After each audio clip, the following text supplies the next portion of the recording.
Hello everybody. So today's video is going to be a little bit of recapping.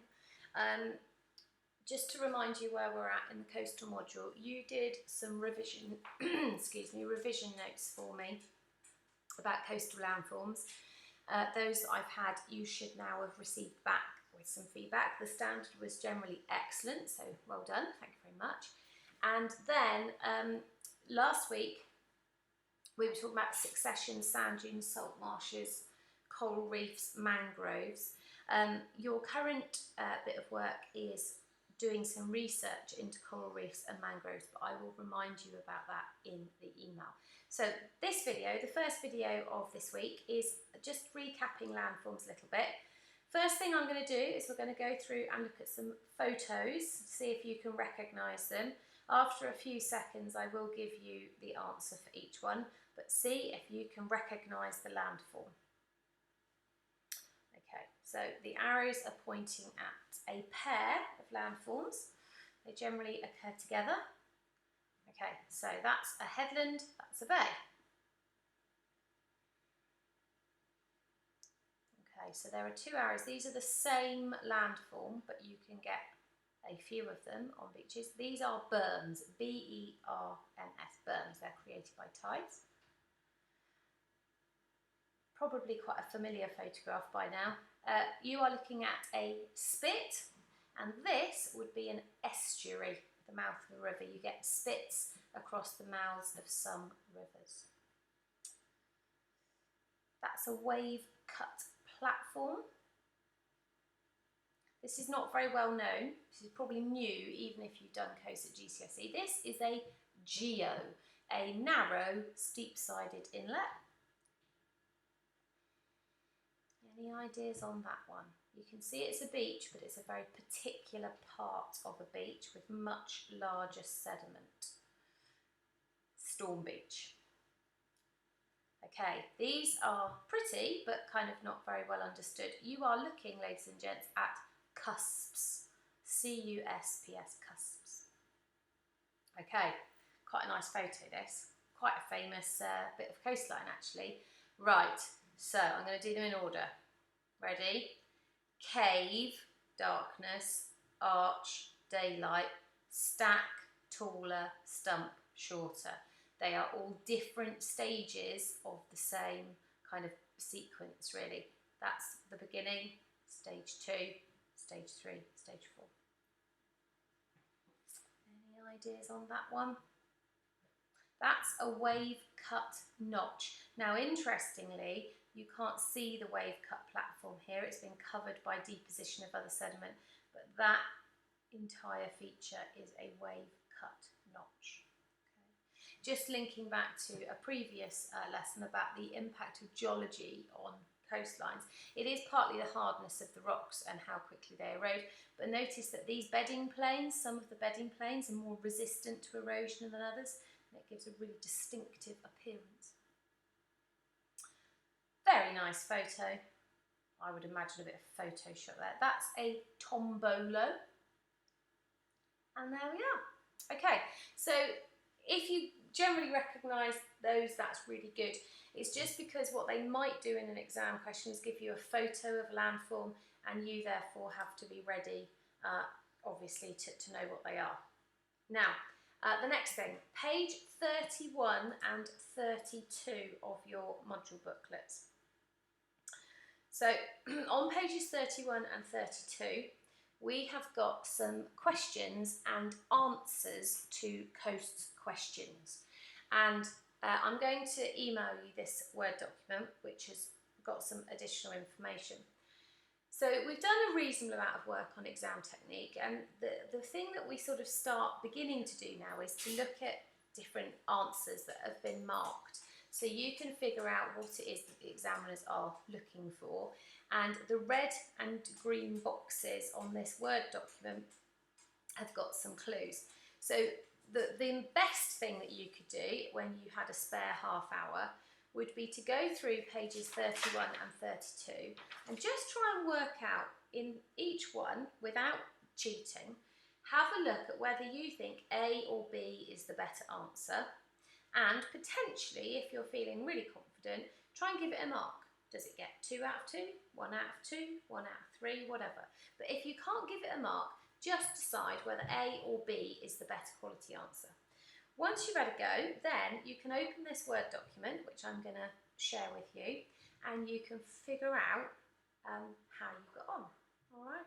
Then, if you want to, we're going to specifically look at COAST's questions at the end of this week.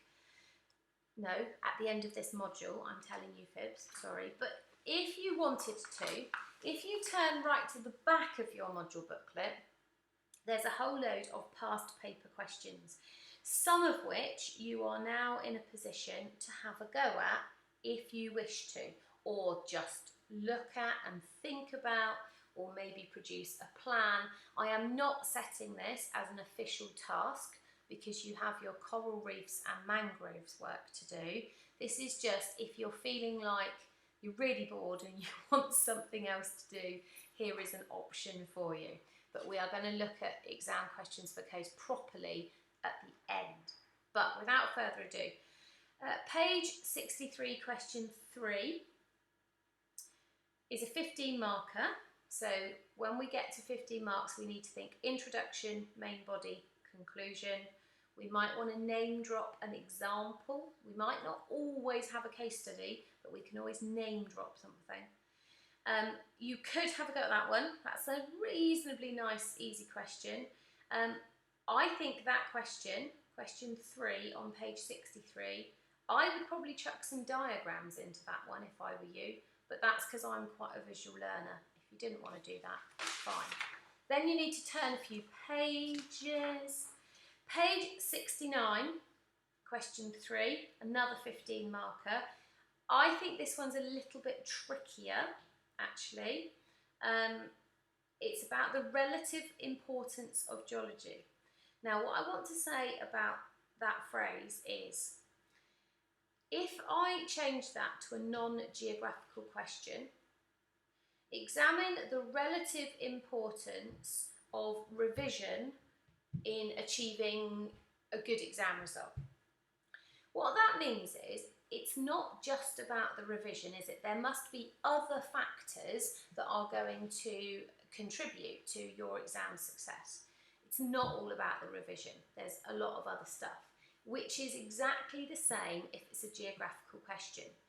The relative importance means, okay, geology clearly has a part to play, but so do other factors, like your coastal processes, for example, like the amount of wave energy and all those other things. So when you see relative importance, it kind of gives you a clue that you're going to have to consider whatever it is the question mentions versus all of the other things that you know. But I do think that was a bit trickier. Page 70, you could potentially have a go at both of those questions if you wanted to. I considered whether the colour version of the photos helped, and it doesn't particularly, so I have not included that in this video. Can I just remind you that for part B, the word fluvial is about rivers, all right?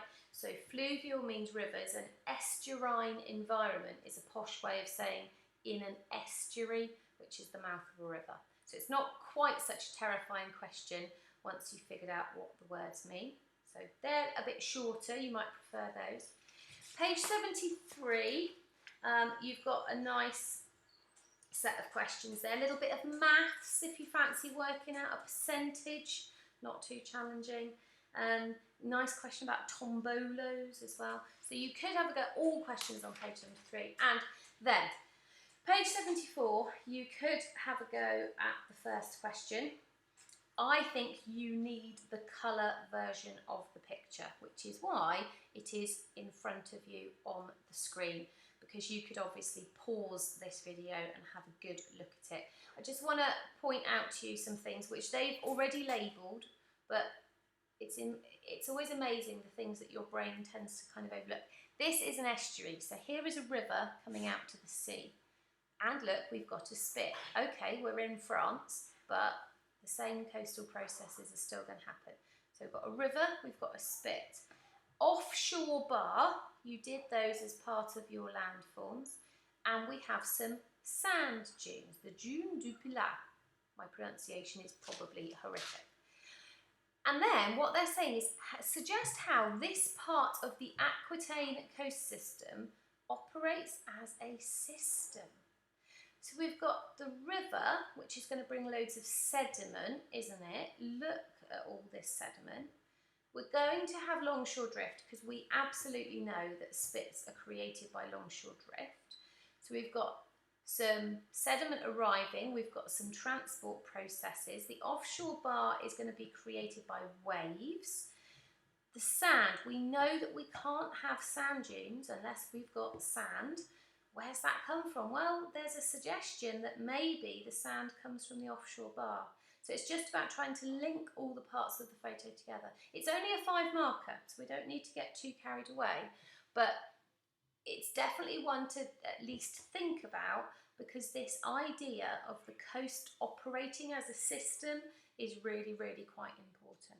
All right, so I just wanted to emphasise, absolutely no need to do any of these exam questions yet. It's just a little extra if you're feeling ready or particularly bored.